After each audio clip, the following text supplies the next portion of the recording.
Break के बाद आप सभी दर्शकों का स्वागत है। आप देख रहे हैं जी न्यूज। बहुचर्चित सीजीपीएससी भर्ती घोटाले मामले में हाईकोर्ट ने बड़ा फैसला आया है।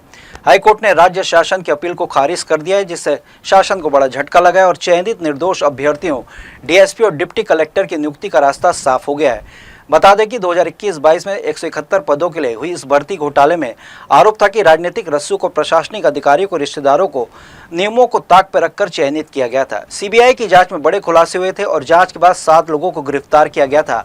इसके बाद घोटाले में शामिल नामों पर रोक लगाते हुए चयन प्रक्रिया को रोक दिया गया था। इस रोक के खिलाफ चयनित 77 अभ्यर्थियों ने हाईकोर्ट में याचिका लगाई थी। मामले की सुनवाई के दौरान सिंगल बेंच ने आदेश दिया था कि जिन अभ्यर्थियों के नाम चार्जशीट में नहीं है उन्हें नियुक्ति दी जाए।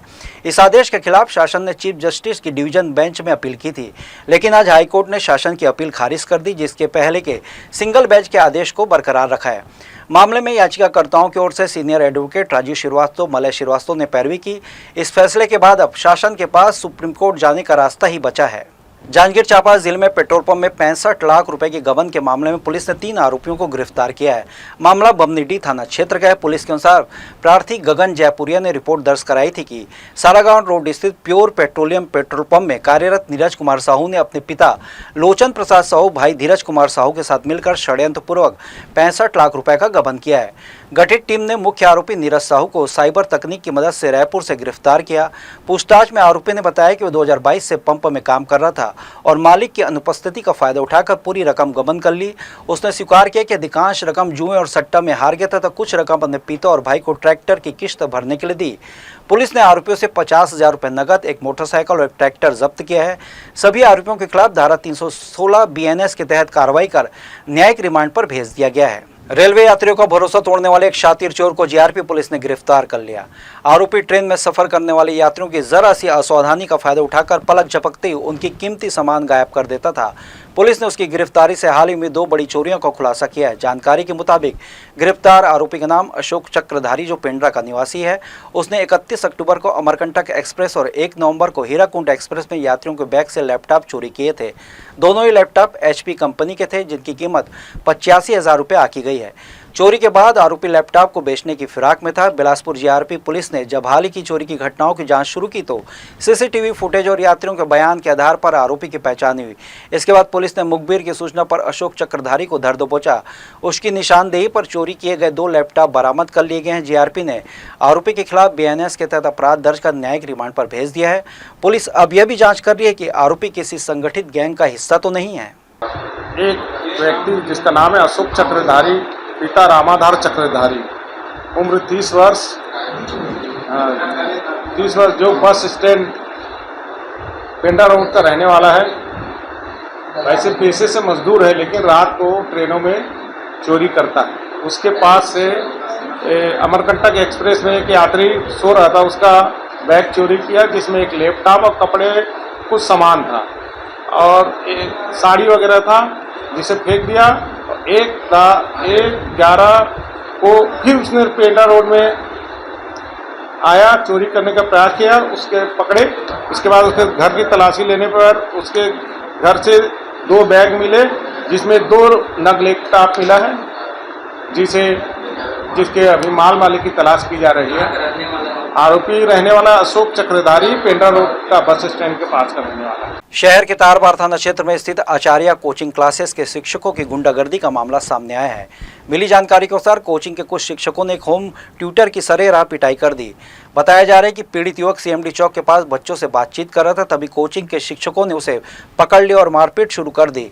घटना के दौरान आरोपियों ने युवक पर आरोप लगाया कि उनके कोचिंग के बच्चों से अपने ट्यूशन का प्रचार कर रहा था। इसी बात को लेकर दोनों पक्षों में कहासुनी बढ़ी और देखते ही देखते विवाद मारपीट में बदल गया। सूत्रों के अनुसार आचार्य कोचिंग क्लासेस के आदिल और सर्वेश नाम के 2 व्यक्तियों ने केवल एक युवक की पिटाई की, बल्कि उसे धमकाते हुए कहा कि अब वो इस इलाके में नजर न आए। यह पूरा मामला तारबार थाना क्षेत्र के अंतर्गत आने वाले CMD चौक के पास का बताया जा रहा है। घटना के बाद स्थानीय लोगों में आक्रोश देखा जा रहा है। उनका कहना है कि शहर में इस तरह के शिक्षकों द्वारा गुंडागर्दी किया जाना बेहद शर्मनाक है। शिक्षण संस्थान जहां शिक्षा और संस्कार देने का माध्यम होना चाहिए, वहीं ऐसे व्यवहार से कोचिंग संस्थानों की छवि पर सवाल खड़े हो रहे हैं। अब सवाल ये उठता है कि क्या किसी एक कोचिंग संस्थान का संचालन होने का अर्थ यह है कि दूसरे शिक्षक ट्यूटर उस क्षेत्र में अपना शिक्षा सेवा का प्रचार नहीं कर सकते। यह मामला न केवल व्यक्तिगत विवाद का है बल्कि शिक्षा जगत में प्रतिस्पर्धा की नैतिक सीमाओं पर भी गंभीर प्रश्न खड़ा करता है। पुलिस ने घटना की सूचना मिलने पर मामले की जांच शुरू कर दी है।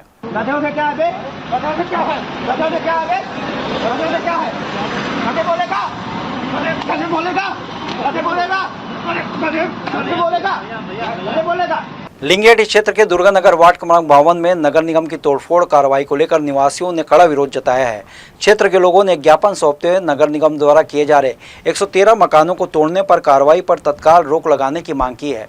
उनका कहना है कि वे लगभग 50 वर्षों से इस भूमि पर रह रहे हैं और अपने परिश्रम से मकान बनाए हैं। स्थानीय नागरिकों का कहना है कि जिस भूमि पर वे बसे हैं उसे पहले ही सरकार ने आवासीय भूमि के रूप में स्वीकृति दी थी।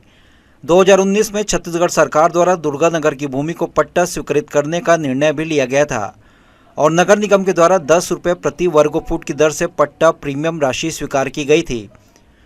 बावजूद इसके अब नगर निगम अचानक इस क्षेत्र में तोड़फोड़ की कार्रवाई कर रहा है। हम लोग इसलिए पहुँचे हैं ना कि हम लोग अपना मकान हम लोग का मकान को तोड़ा जा रहा है। हमको अटल आवास नहीं चाहिए, हमको अपने ज़मीन में ही रहना है। हमारे बुजुर्ग 5 पीढ़ी खत्म हो गए तो हम भी चाह रहे हैं हम वहीं पे रहें। है पूरा जंगल इस तक से है। आज वो क्या कहते हैं वहाँ तोड़बो, आज अच्छा जगह बन गए तो आज सरकार की ज़रूरत पड़ गई है तो हम गरीब आदमी कहाँ जाए? कुएँ खेले कूदे, पानी कुछ नहीं रही से तब हम वहाँ जंगल में बसे रहे और नालक पानी झिरिया खान खान के भवन पानी पिया था। आवाज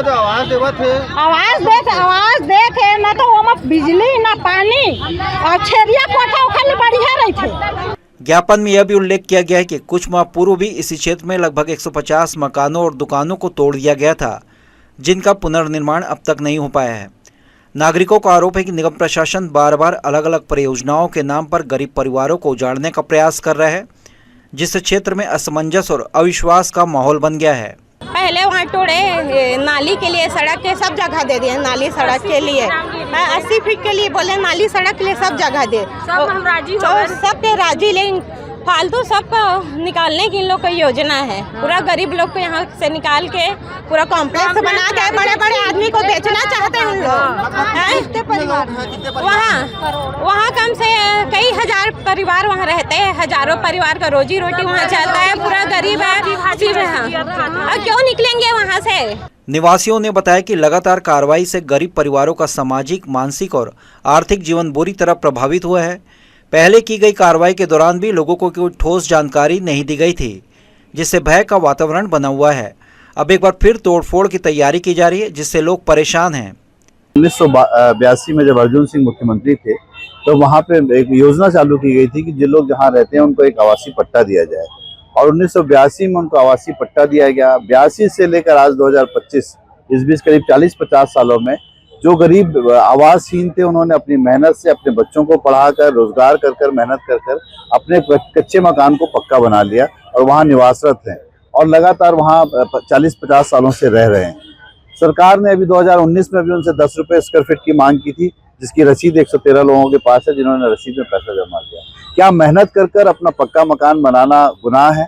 सरकार 1 रुपये में बड़े बड़े उद्योगपतियों को जमीन दे रही है पर छत्तीसगढ़ में रहने वाले छत्तीसगढ़ी भाइयों को उजाड़ने का काम कर रही है। केवल वहाँ पर मास्टर प्लान में उस जगह पर जहाँ पर बात की जा रही है अभी भी मास्टर प्लान में वो वर्तमान रेसिडेंशियल एरिया है, वो वर्तमान आवासीय योजना है और वहाँ पर गार्डन बना के, कॉमर्शियल कॉम्प्लेक्स बना के ये नगर निगम के अधिकारी क्या करना चाहते हैं? बाहर के अधिकारियों को छत्तीसगढ़ के लोगों का दर्द नहीं मालूम है। ये छत्तीसगढ़ियों के साथ ज्यादती कर रहे हैं और इस ज्यादती का विरोध किया जाएगा और भरपूर प्रदर्शन किया जाएगा अगर किसी भी गरीब को वहाँ उजाड़ा गया। नागरिकों ने जिला प्रशासन और नगर निगम से इस मामले की निष्पक्ष जांच करवाने और तोड़फोड़ की कार्रवाई पर तत्काल रोक लगाने की मांग की है। उनका कहना है कि गरीब परिवारों को बार बार उजाड़ने से उनकी जीवन यापन की स्थिति गंभीर रूप से प्रभावित हो रही है। दुर्गानगर वार्ड के पार्षद कोटा विधायक अटल श्रीवास्तव, मस्तूरी विधायक दिलीप रहरिया, पार्षद लक्ष्मी साहू, प्रमोद नायक, अभय नारायण सहित अनेक लोग कलेक्ट्रेट पहुंचकर विरोध दर्ज किया। जी न्यूज़ के लिए प्रियंका सिंह की रिपोर्ट। नगर निगम प्रशासन ने विनोबा नगर R1 क्षेत्र में बिना अनुमति के किए जा रहे अवैध निर्माण पर बड़ी कार्रवाई की है। निगम आयुक्त अमित कुमार के निर्देश पर यह कार्रवाई की गई। निगम की टीम मौके पर पहुंची और शासकीय भूमि पर बनाए गए अवैध निर्माण को तोड़ने की कार्रवाई शुरू की। जानकारी के अनुसार राजेश मिश्रा नामक व्यक्ति द्वारा विनोबा नगर R1 में सड़क से लगी शासकीय भूमि पर बिना किसी अनुमति के निर्माण कार्य किया जा रहा था। शिकायत प्राप्त होने के बाद नगर निगम के भवन अनुज्ञा शाखा ने जाँच की, जिसमें निर्माण अवैध पाया गया। इसके बाद निगम आयुक्त ने तत्काल कार्रवाई के निर्देश दिए। निगम दल ने JCB मशीन की मदद से अवैध निर्माण को ध्वस्त किया। कार्रवाई के दौरान निगम अधिकारी, राजस्व विभाग के कर्मचारी, पुलिस बल भी मौजूद रहे ताकि किसी प्रकार की अप्रिय स्थिति उत्पन्न न हो। स्थानीय लोगों ने इस कदम की सराहना की और कहा कि अवैध कब्जे पर ऐसी सख्ती की जरूरत है। नगर निगम आयुक्त अमित कुमार ने कहा कि शहर में बिना अनुमति के किए जा रहे किसी भी निर्माण को बर्दाश्त नहीं किया जाएगा। नियमों का उल्लंघन करने वालों पर सख्त कार्रवाई जारी रहेगी। निगम का लक्ष्य शहर में अवैध निर्माण और कब्जों पर पूरी तरह अंकुश लगाना है ताकि शहरी व्यवस्था और सार्वजनिक संपत्ति सुरक्षित रह सके। मुख्यमंत्री विष्णुदेव साय के प्रस्तावित दौरे को लेकर प्रशासनिक तैयारियां तेज हो गई हैं। इसी कड़ी में कलेक्टर संजय अग्रवाल और SP रजनीश सिंह गुरुवार को रतनपुर पहुंचे। उन्होंने महामाया मैदान में होने वाले कलचुरी कलार समाज के सम्मेलन स्थल का निरीक्षण किया और अधिकारियों को आवश्यक दिशा निर्देश दिए। अधिकारियों ने मंच व्यवस्था, सुरक्षा प्रबंधन, पार्किंग, पेयजल और भीड़ नियंत्रण की तैयारियों की विस्तार से समीक्षा की। कलेक्टर ने संबंधित विभागों को समय सीमा में सभी इंतजाम पूरा करने के निर्देश दिए ताकि 9 नवंबर को मुख्यमंत्री के आगमन के दौरान कार्यक्रम सफलतापूर्वक संपन्न हो सके। पूरे प्रदेश के कलारों द्वारा कलचुरी महोत्सव का एक बेहद आयोजन रतनपुर माया के प्रांगण में रविवार 9 नवंबर को आयोजित हो रहा है, जिसमें समाज के सभी फिरके के लोग, चाहे दरसेना हो, चाहे सिन्हा हो, चाहे जायसवाल हो, चाहे मौबे हो, जितने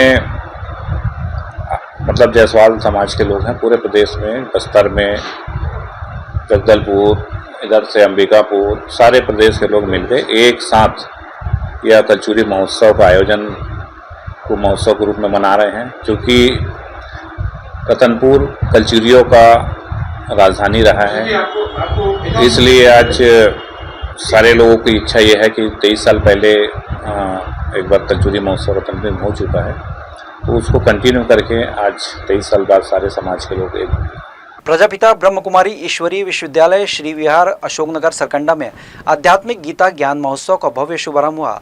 श्रीमद् भागवत गीता का सार, खुशहाल जीवन का आधार विषय पर आधारित यह कार्यक्रम 2 से 8 नवंबर तक प्रतिदिन शाम 3 बजे से 6 बजे तक आयोजित किया जा रहा है। कार्यक्रम में मध्य प्रदेश की राजयोगिनी भारती दीदी श्रीमद् भागवत गीता का सार प्रस्तुत कर रही हैं। साथ ही प्रतिदिन सुबह 5:30 बजे से 7 बजे तक म्यूजिकल एक्सरसाइज, मेडिटेशन एवं खुशनुमा जीवन शिविर का आयोजन किया जा रहा है, जिसमें लोग तन और मन की शांति के उपाय सीख रहे हैं। राजयोगिनी भारती दीदी ने बताया कि पहली बार बिलासपुर में प्रजापिता ब्रह्म कुमारी ईश्वरीय विश्वविद्यालय द्वारा श्रीमद् भगवत गीता ज्ञान का आयोजन किया गया है। इस कार्यक्रम का उद्देश्य लोगों को अपने धर्म ग्रंथों का गहराई से अध्ययन कर जीवन को श्रेष्ठ बनाने की प्रेरणा देना है। उन्होंने कहा कि सिर्फ प्रवचन, कथा और सत्संग को कल्याण नहीं होता, बल्कि श्रेष्ठ विचारों, श्रेष्ठ आचरण का जीवन में समावेश आवश्यक है। श्रीमद् भगवत गीता हर समस्या, चाहे वो मानसिक, पारिवारिक, राष्ट्रीय या वैश्विक, का समाधान देती है। दीदी ने सभी नागरिकों से आह्वान किया है कि वे प्रतिदिन श्रीमद् भगवत गीता के श्लोकों का अध्ययन करें, उनमें बताए गए संयम और अनुशासन को जीवन में आत्मसात करें। वो विशेष विषय को लेकर रखी गई कि खुशहाल जीवन का आधार भगवत गीता का सार। और मैं भारती बहन पहली बार बिलासपुर में आई थी इस प्रोग्राम को करने के लिए। ये 7 दिवसीय प्रोग्राम है और इसके साथ साथ गीता प्रवचन के साथ साथ सुबह म्यूजिकल एक्सरसाइज है और साथ ही साथ तनाव मुक्त खुशनुमा जीवन जीने के लिए अलग अलग प्रकार के यहाँ पर टिप्स दिए जा रहे हैं। और इन सभी प्रोग्राम को करने का एक ही उद्देश्य है कि हम सभी लोग अपने धर्म और ग्रंथों की गहराई को समझें। और इस कथा को कराने का उद्देश्य है कि राम राज्य की पुनर्स्थापना, भारत को स्वर्णिम भारत बनाना। क्योंकि संसार में कथाएं बहुत हो रही हैं, प्रवचन बहुत हो रहे हैं, सत्संग बहुत हो रहे हैं, लेकिन फिर भी मनुष्य की व्यथा, मनुष्य के दुख दूर नहीं हो रहे हैं। उसका कारण है कि बड़ी बड़ी योजनाएं बनाने से, कथाएं करने से, प्रवचन करने से, सत्संग करने से सभी का कल्याण नहीं हो सकता। ये भारत में सोने की चिड़िया नहीं बन सकता। इसके लिए श्रेष्ठ विचार और श्रेष्ठ आचरण का होना बहुत आवश्यक है। तो जो श्रीमद् भगवत गीता है वो जीवन जीने की कला सिखाती है। आज दुनिया में भागवत महापुराण होते हैं, भागवत महापुराण के अंदर चरित्रों का वर्णन है, लेकिन चरित्र श्रेष्ठ कैसे बने उसकी विधि श्रीमद् भगवत गीता के अंदर है। तो ये थे इस बुलेटिन की खबरें। देश विदेश की तमाम खबरों के लिए बने रहिए जी न्यूज़ के साथ। मुलाकात होगी अगले बुलेटिन में, तब तक के लिए मुझे दीजिए इजाज़त। आप स्वस्थ रहें, खुश रहें, अपना बहुत बहुत ख्याल रखें और देखते रहिए जी न्यूज़। नमस्कार।